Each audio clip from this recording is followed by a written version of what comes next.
If you've been around the channel long enough, you might notice that I tend to enjoy puzzles. I was so obsessed with the Zelda games and their commitment to puzzle solving as a game-wide ethos that it essentially kicked this channel from a hobby straight into a career. You could reduce everything you do in these games down to the simple act of solving a puzzle. Those puzzles don't all wear the same face. Pushing a few blocks into some holes is a form of puzzle, as is getting lost in a mansion. Fighting nature in Breath of the Wild isn't about finding joy in the struggle. It's not a Devil May Cry or a Ninja Gaiden, where depth reveals itself in the throes of your next combo string. Breath of the Wild rewards intelligent use of resources. Maybe you light the forest on fire, or disrupt a beehive, or roll a boulder down a hill. It's another puzzle to solve. Christ, who am I, Dr. House? This might not make sense, or even really be the correct terminology, but at its core, solving problems is fun. The more video games I play, the more I discover just how much problem solving speaks to my soul. I was good at math in high school. I thought it was fun, and so it came easily to me. I didn't need to study. I would solve math problems pretty willingly. In other words, I was that weird nerd who liked word problems. Golden Sun is a word problem. Like a Rubik's Cube, you shift and contort it every which way to progress. Travel is more tactile than in other RPGs I've played. Here you hop, climb, and push your way through the world. Magic is traditionally used in these kinds of games as a tool for turn-based fights, and that is how it works here too. You have elemental spells, which affect enemies in different ways depending on their resistances. Growth is a Venus synergy in combat, but it can also be used on vines to create ladders in the overworld. Synergy is as much about defeating enemies as it is about solving puzzles. Perhaps those two acts are one and the same. Those problems aren't always conventional. Golden Sun is a world with a lot of movement. There's a big world map, the dungeons are pretty long, and there are random encounters everywhere. When you unlock new synergies, optional dungeons and side areas will open up that you can backtrack to if you want. That means you'll be running into a lot of worthless, repeat encounters. Collect enough Jin, and that problem vanishes thanks to the Avoid synergy turning off low-level random battles. The Jin you collect are multi-purpose. One of the reasons that heart pieces work so well as a collectible is that they offer you a tangible upgrade, increasing your health and allowing you to brave tougher challenges. It's the same way in Golden Sun, as equipping them will raise your stats, potentially change your synergies, and give you special attacks in combat that might put enemies to sleep or massively reduce incoming damage. They provide more value than a heart piece, even. Finding another Jin was a massive opportunity, and since many of them can't be collected until you backtrack later, it means that every leg of your journey is notable. You meet Ivan in a random small town. I can't even recall its name, but I certainly remember its layout. There's a Jin here hanging out in a tree.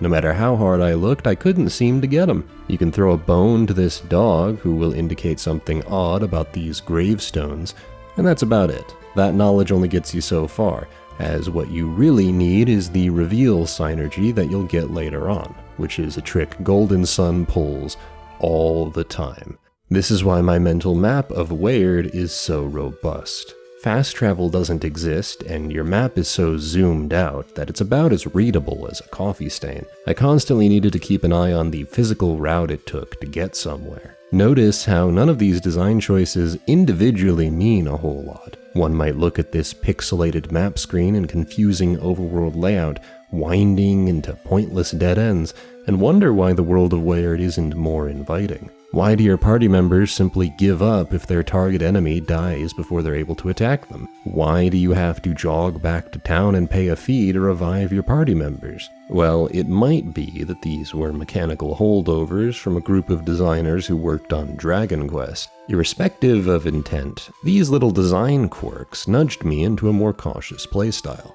Spamming the attack button against enemies is not a terribly good idea here. It's inefficient and makes it much more likely that you'll lose a party member to stray AoE attacks. I took a measured approach, becoming familiar with the types of enemies I was up against, studying how much damage I did to each of them, how much HP they had, and naturally discovered the quickest way to deal with them.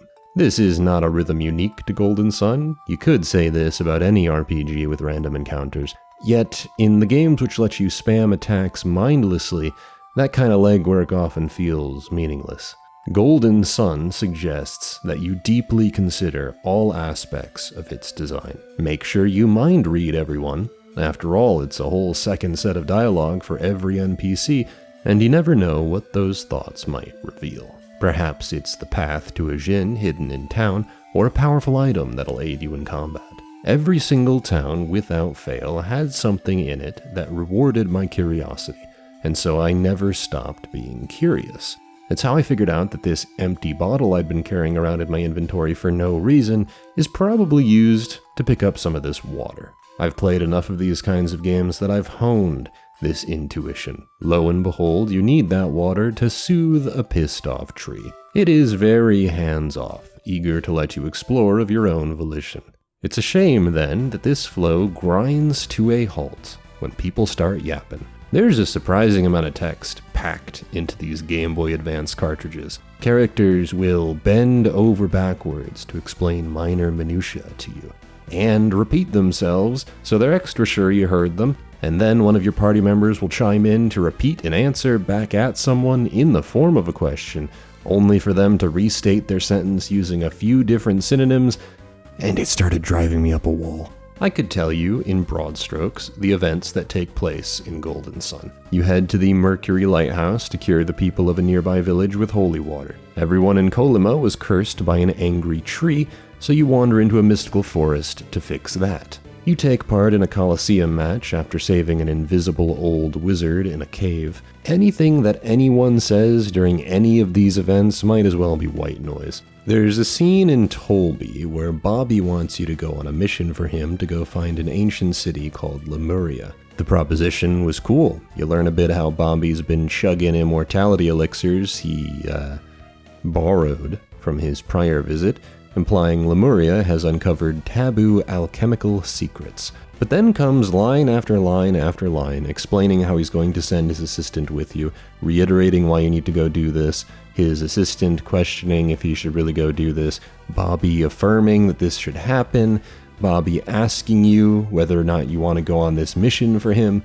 This long-winded dialogue wouldn't bother me as much if it didn't keep stepping on the game's toes. The battle against Satros at the top of the Mercury Lighthouse should be a fun moment. It's at the end of one of the first dungeons to throw in a few more brain ticklers. I happened to tackle it much earlier than the game likely expects, which meant it was more challenging on the whole. In a vacuum, it's a good teaching tool. Satros was kinda kicking my ass. When I left to go explore and grind, I stumbled upon some Djinn I'd missed along the way, and saw how dramatically they increased my stats. Djinn were much more valuable than experience was, and so I came back with more tools in my belt, beating him on my first retry. Except, that's not entirely true, as one of the reasons I left was thanks to how excruciating it was to have to sit through the pre-battle cutscene every single time I wanted to try again. Got some PS2 Kingdom Hearts vibes with that one. Golden Sun has a surprisingly forgiving save system when compared to a lot of its contemporaries, perhaps due to it being on a handheld system and necessitating a quick save to facilitate shorter play sessions. It makes this avalanche of dialogue feel even weirder, as this is a mode of play you can't easily escape from, and a lot of this information is unnecessary to begin with. I'd hate to have been the kid on a long car ride trying to explain to their mom that they needed to get through Satros' mad ramblings real quick before they can shut the game off. This stuff doesn't really bother me in a vacuum. I like reading. I can deal with a lot of text. I just binged the entirety of Brandon Sanderson's Stormlight Archive, a series of books which have a combined word count in the million range, and I thought they were a lot of fun, even if I felt like most of the books could probably have been trimmed up a bit. The reason it bothers me so much in Golden Sun is that it stands out in a game that's otherwise so hands-off. Ironically, for how often characters talk, it's hard to get much of an impression from them beyond their surface-level traits. All they ever seem to want to talk about are plot-relevant events. Garrett is a bit of a hot-headed brute, Mia is a kind soul who can heal your wounds, and Ivan is a Jupiter adept. There's a whole section of the story that revolves around Ivan's heritage. It doesn't achieve much of anything besides confirming that he is indeed a Jupiter adept.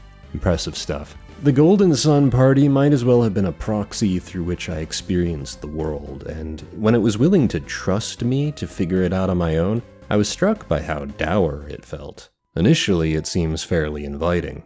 You mostly explore during the day, everyone is depicted as cute little chibis, and Motoi Sakuraba shoots for a pleasant sound profile. Sweeping, adventurous, peaceful, and relaxing compositions, with hints of danger peeking in here or there. Golden Sun would be an outwardly bright world to explore, if not for the fact that it opens in the midst of a natural disaster, seemingly wiping out a third of the village's population, including the main character's father. We're expected to simply move on from that trauma, to trust that Isaac and the rest weren't scarred by it. Danger lurks in the shadows behind every step. Mount Alepht's eruption destroys bridges and threatens various settlements. The seas seem to be warming, making fish harder to come by. Nature itself is at odds with the desires of men, as they seek to chop down sacred trees for resources. It's even more curious that no one in your village is willing to set out into the wider world and solve this impending crisis. Vale will be protected by the Wise One, of course. But hey, if you children want to go out and try to save the rest of the world, y'all can go do that. God supports it, I guess. There's an innocent sense of curiosity to this first leg of the journey, with Isaac and co. ready to help and trust pretty much everyone. They take the Wise One at its word that the lighthouses should not be lit. Satros and Minardi are currently trying to do that, so hey, they must be evil. Bobby isn't evil, as he clearly wants to help us. Pay no mind to the fact that he seems to have stolen a bunch of immortality potions from an ancient civilization and wants to go back for undisclosed purposes. I'm sure we can trust this dude, he's got a sweet mansion. We see the world through the eyes of naive children and slay a dragon at the end. Simple questions and simple answers. We're the good guys and they're the bad guys. Except there is one weird thing. Your friend Felix is part of their crew. Why is that?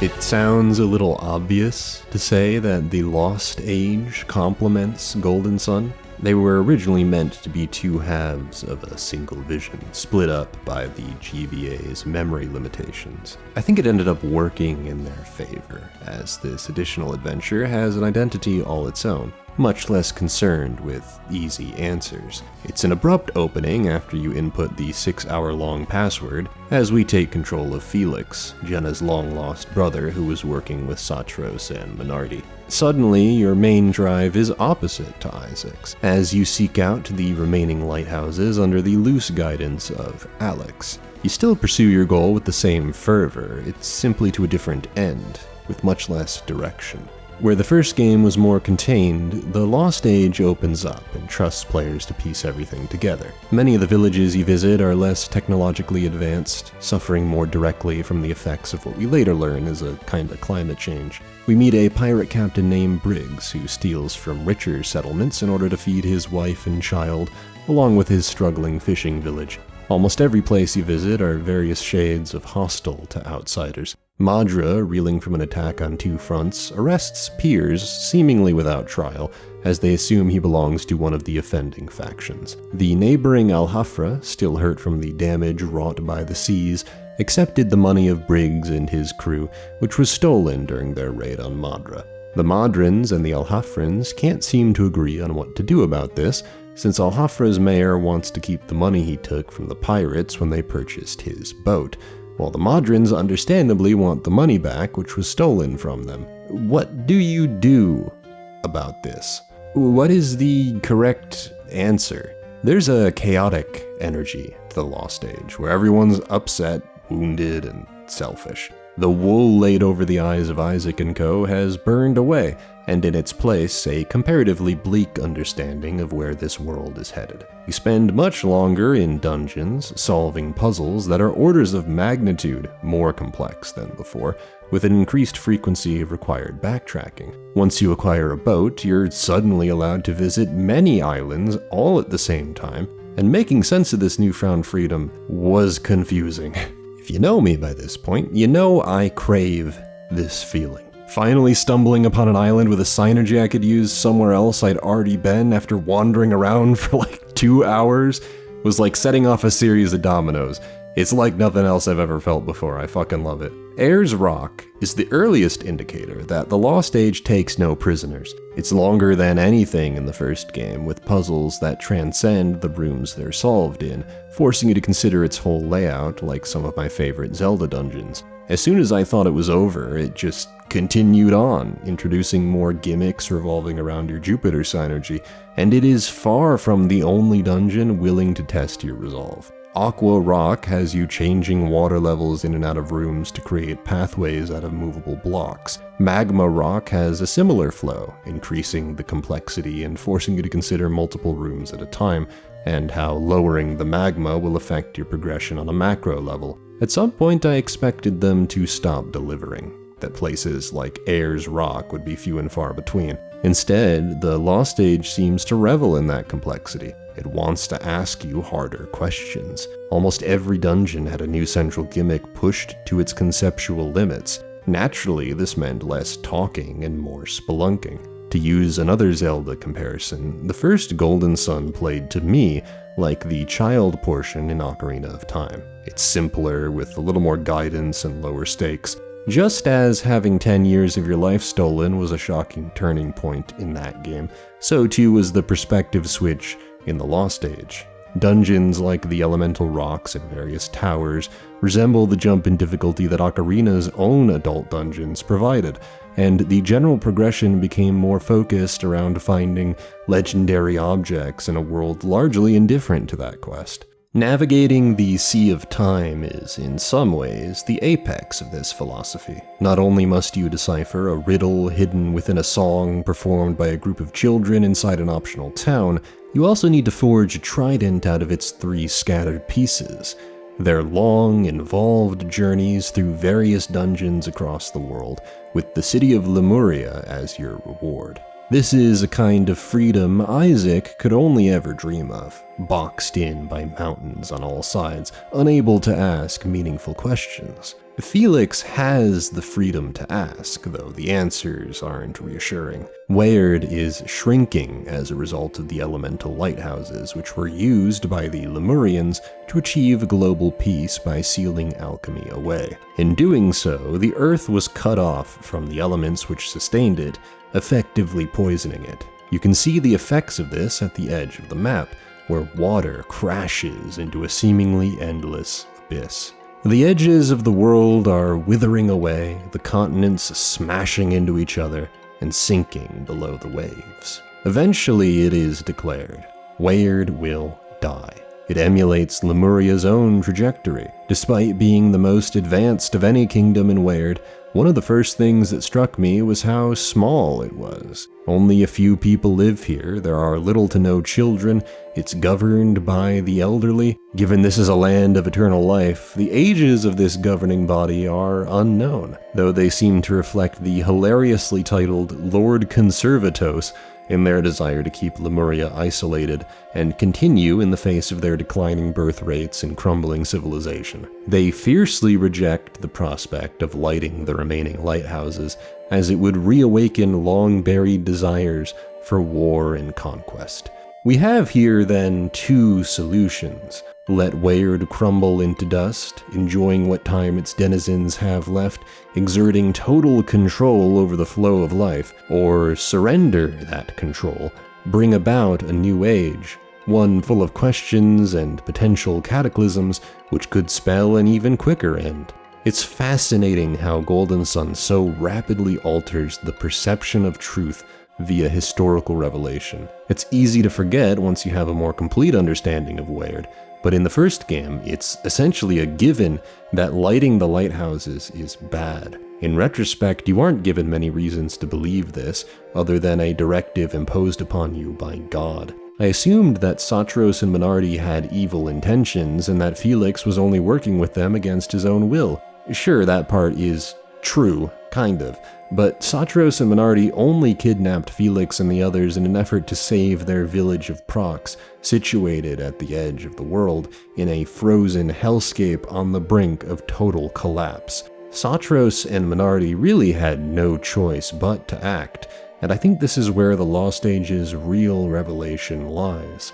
As we see through the eyes of Felix, conflict and war are still present, if on an admittedly much smaller scale than the global conflict purported to exist in the Age of Alchemy. Despite what the Lemurians want you to believe, the world today is not necessarily in a better place than it was before, and the pursuit of power still dwells in the hearts of men. Alex, the ringleader of your squad, is revealed to be after godlike power, which is said to appear in the form of a golden sun once the lighthouses are lit. Given his propensity for solo missions and general lack of care towards the people he works with, encouraging the deaths of Satros and Minardi, and later Karst and Agashio to suit his own ends, this quest to light the lighthouses, although shared by your crew, is not altruistic for him. He immediately demands the town of Vale be destroyed by a thunderstorm. Alex proves that evil was never quite sealed away.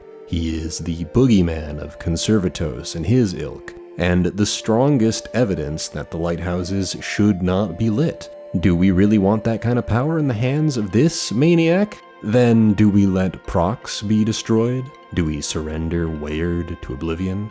Well, no. We don't do that. We can't do that. The Lost Age's final act is masterful in the way that these pieces come together, reintroducing the party from the first game, catching them up with the state of the world, and resolving to light the final lighthouse with a reforged party of 8. These parties, these games, were once at odds with each other, but for the final stretch, those perspectives come together to form our answer.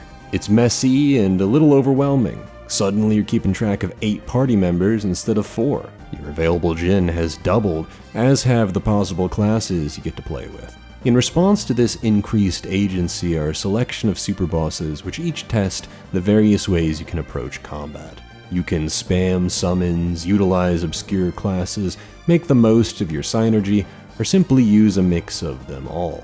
As these mechanics also interact with the world, dungeons now incorporate Isaac's set of synergies in concert with Felix's set. These two disparate worlds have crashed into each other, becoming one. As abruptly as the Lost Age started then, so too does it suddenly end. The Wise One reveals Alex's grand plan, forces you to fight the Doom Dragon, and Felix decides to light the final lighthouse, restoring alchemy to the world. Alex gains godlike power, but is denied catharsis by the Wise One, and though their hometown is completely destroyed, Isaac and his friends all return to their families once more to embrace an uncertain future. Golden Sun's tone is melancholic. It's a rather optimistic tale, a fable intended for children about the necessity of cooperation and the evils of selfishness. That optimism faces off against a powerful existential threat which looms in the background, bleeding into your view of the world as it continues to expand. Ultimately, it's fitting that the Lost Age refuses to offer the comfort of a concise answer, instead leaving its players with a bittersweet victory. A world saved, but at what cost?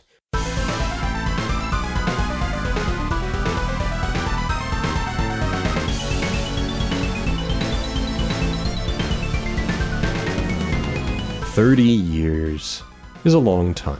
It's a few years longer than I've been alive. That is the length of time Dark Dawn chooses to jump forward to as we journey with the children of the previous game's protagonists and explore the world they changed forever.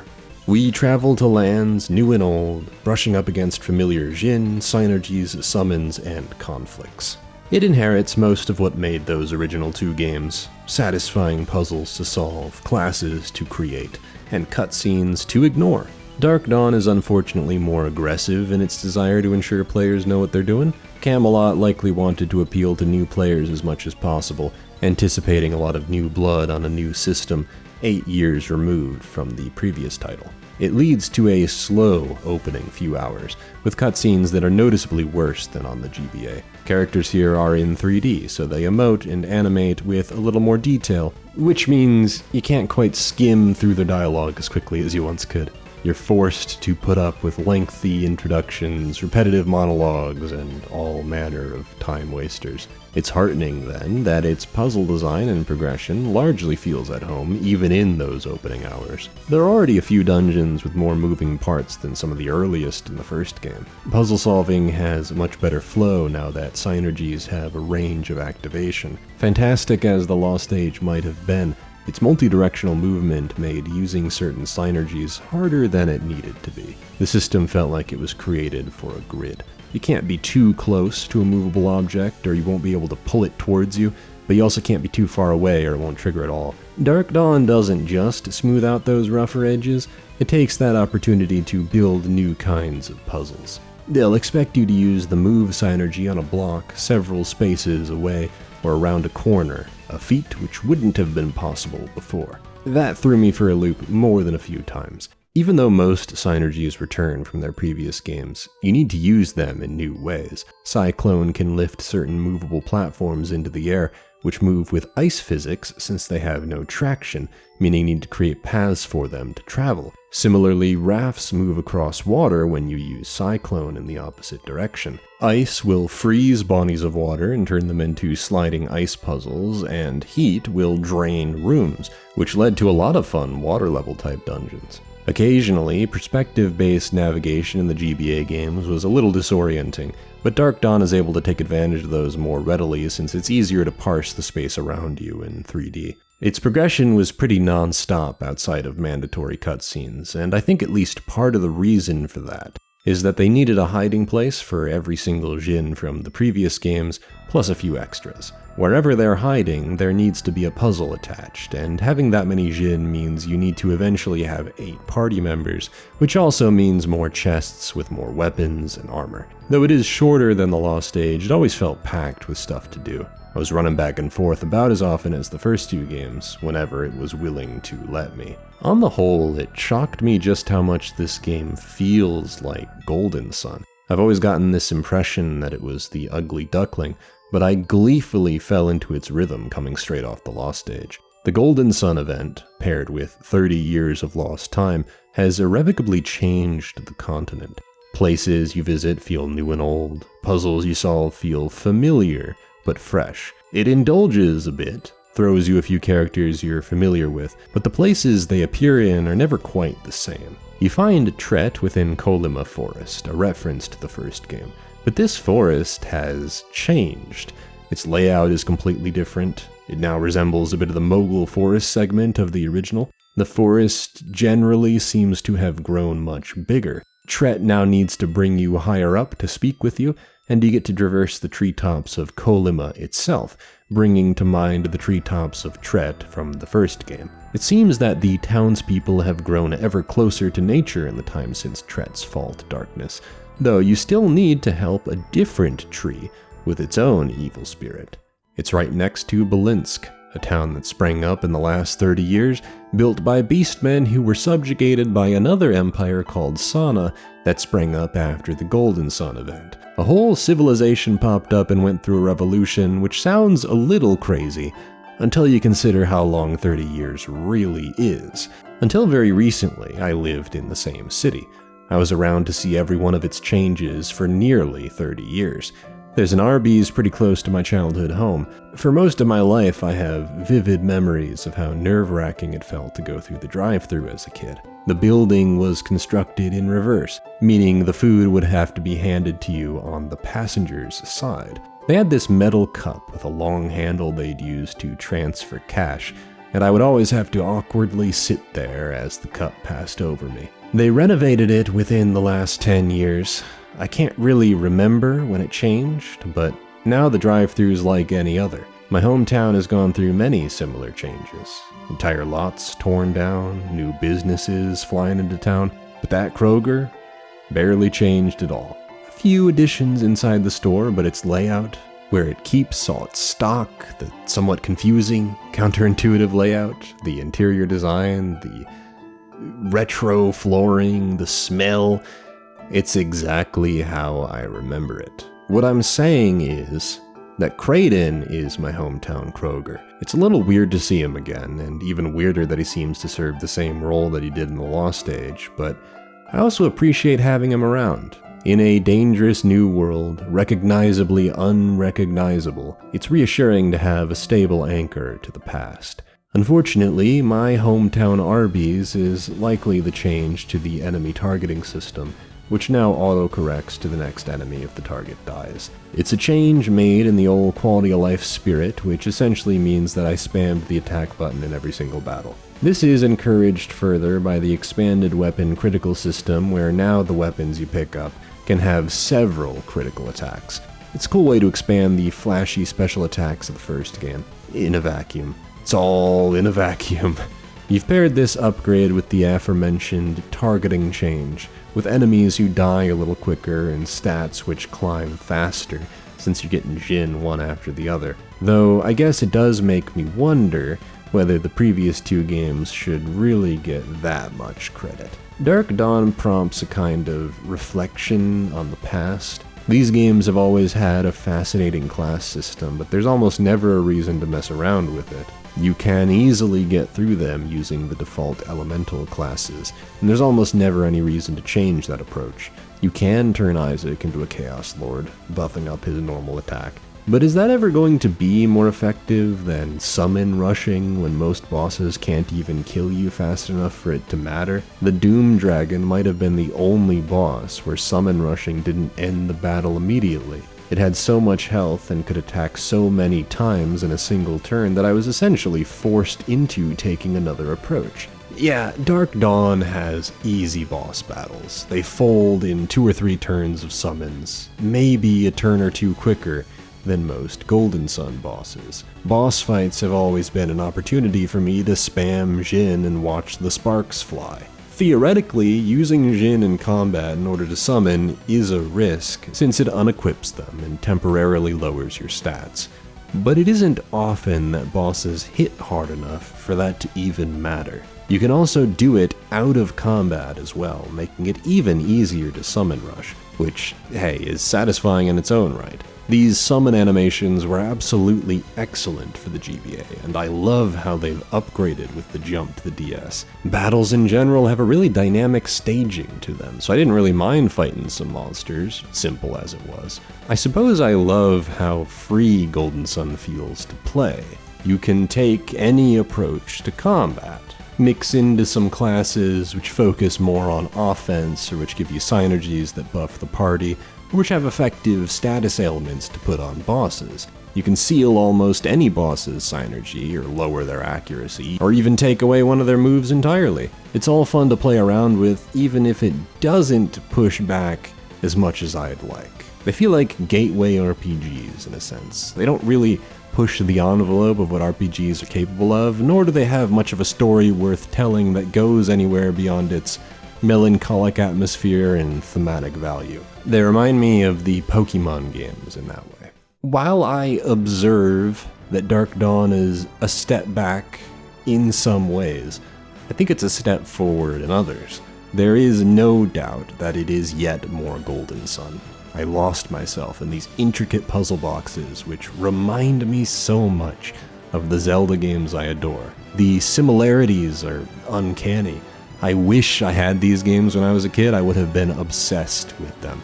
Is that a shallow reason to love Golden Sun? Can I truly be enamored by a set of games with systems it never meaningfully challenges, characters I care nothing about, and dialogue that drones on forever with almost nothing of value to add? Well, yeah, sure.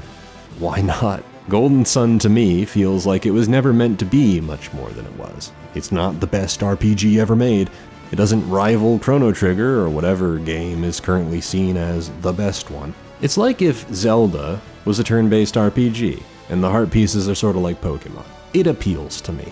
It got in, did what it did, and now it's gone. The mere idea that you explore the entirety of its world inherently limits where you can even go from there. It says to me they might not have envisioned it as this epic franchise to stand toe-to-toe with Nintendo's other IP. It doesn't fit into the capitalistic rat race that something like the inevitable new Mario sports game they're gonna make does. And I think that's okay. Good, even. Another theme the Golden Sun games interrogate is immortality. Its magic system is rooted in real-world alchemical principles. The Lemurian elixirs resemble actual drafts whipped up by alchemists, throwing a bunch of metals together and poisoning themselves in the pursuit of an undying body. It's no wonder, then, that alchemy fell by the wayside in favor of various religions promising immortality of the soul. It's not touched on terribly much, but we see that Kraden ages slower. The party comments that it must be nice not to age anymore, but Kraden disagrees. He says that it's not all it's cracked up to be. If you'll allow me to psychoanalyze him for a second, Kraden has lived a long life. He's learned much and more about the world, and I imagine he's got some horrible fucking arthritis at this point. It's unclear if the Golden Sun solves those kinds of problems. He's past the peak of his life. But that period can never really be put to rest the longer that he lives. He simply has to keep on keeping on, solving all the world's problems, growing more and more distant from his glory days, and babysitting a bunch of rowdy children who drone on and on and on. He's even noticeably grumpier. There's value in letting someone or something end. Let one age finish and a new one begin. That's what the Lemurians were forced to do, as they clung to their fading world. Dark Dawn's very construction feels somewhat obligatory. I think it led to an interesting fusion of new and old, but I can't shake the notion that some of these references were hastily shoved in for brownie points, and that they take away from the new story they're trying to tell about the Eclipse, which only fully enters the game at the very end, before leaving fans with a nasty cliffhanger. It's a fuzzy jaunt down memory lane before flashing everyone with something vaguely interesting and then disappearing forever.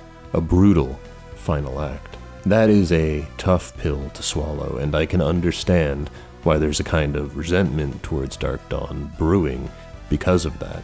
Maybe it's that I've only just recently discovered them, but it doesn't quite bother me in the same way. Somewhere deep down in my heart, I would love another Golden Sun that's an ideal amalgamation of what came before. A game that fixes problems and pushes each of its mechanics to their peaks. Imagine a Golden Sun which fills the same hole that Devil May Cry 5 did for its series. It's a tantalizing proposition, but focusing too much on this dream, which may or may not ever happen, might have us all chasing a perfect ideal that will simply never exist. It risks obscuring the genuinely fantastic elements these games championed. Do they not have value unless they're perfect, pure, and undying?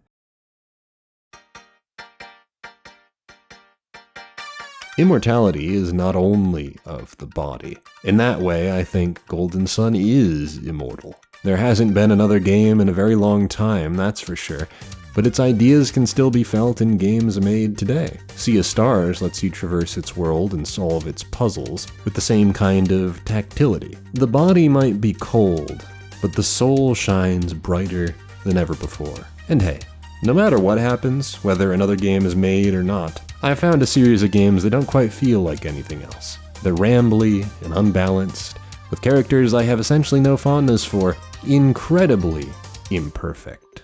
I'd have it no other way. I have a lot to say about Sea of Stars. It was almost my game of the year in 2023.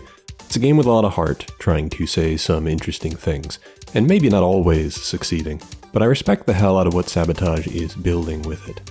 I have an approach to game design that I adore. If you've ever wanted a follow-up to my video on The Messenger from 2018, wow, I'm getting old, I've written an exclusive piece about Sea of Stars, which I deemed a little outside the scope of this one. If you like what you hear, I have several other videos talking about games like Poké-Rogue, TCG Pocket and Gambling, Astrobot and PlayStation's Legacy, and the tragic irony of Hi-Fi Rush. I'm fortunate to be able to flex my creative muscles even more than I already do on this channel, covering some ideas or video concepts which don't necessarily play well on this platform, or developed organically out of videos I'm already writing. I go on a lot of tangents, they don't always make it into the video. Despite their length, I do rigorously edit these scripts. In addition to my regular videos, which you can watch a little early and ad-free, these exclusive pieces are over on Nebula. Here's a question. You ever wonder what Lindsay Ellis is doing these days? She's one of my favorite writers in the business, and you can actually find her over on Nebula. She creates top quality videos under the Nebula Originals umbrella. These kinds of videos range from audio dramas to short films to documentaries to top-notch video essays. She recently released a video about the horrible changes to various Disney park rides, and it's a fascinating deep dive into the park's history and terrifying new trends. Liam Triforce is also part of Nebula, and I know you're familiar with him. He recently made a Nebula Plus video in which he talks about the process of making his retrospectives. Liam and I have been close friends for the 10 years that I have been making videos, so yeah, I kind of trust his judgment. You'll learn something valuable from this one if you're looking to write yourself. I highly recommend it. You can watch this and those other videos I mentioned exclusively over on Nebula. It's why I'm proud to be a part of Nebula, a prestige streaming service delivering exciting new artistic works. If you're looking to check out what the site has to offer, you can use my link below to check out my channel, which will have every video I release on YouTube, as well as my exclusive videos like my aforementioned video on Sea of Stars. Using my link, you'll get 40% off a yearly plan, which shakes out to $36 a year or $3 a month. You could also choose a monthly plan at $6 a month, or go for a lifetime plan for $300. That's right, you'll get access to Nebula for life. All of this using my link below. You can also use the on-screen QR code. New paid subscribers also receive guest passes to give out to others, so if you end up loving it, you can invite friends and family to check it out free of charge. No credit card information required. And for those of you that want to share everything Nebula has to offer with your family and friends, Nebula is now offering annual gift cards. Use the link gift.nebula.tv/KingK to give a year of Nebula to a friend for just $36. I hope you'll all really enjoy what Nebula has to offer if you give it an honest chance. It's a bright beacon of creative hope in an increasingly dark and stormy independent creator landscape. So go check it out now at nebula.tv/KingK, and I'll see you there.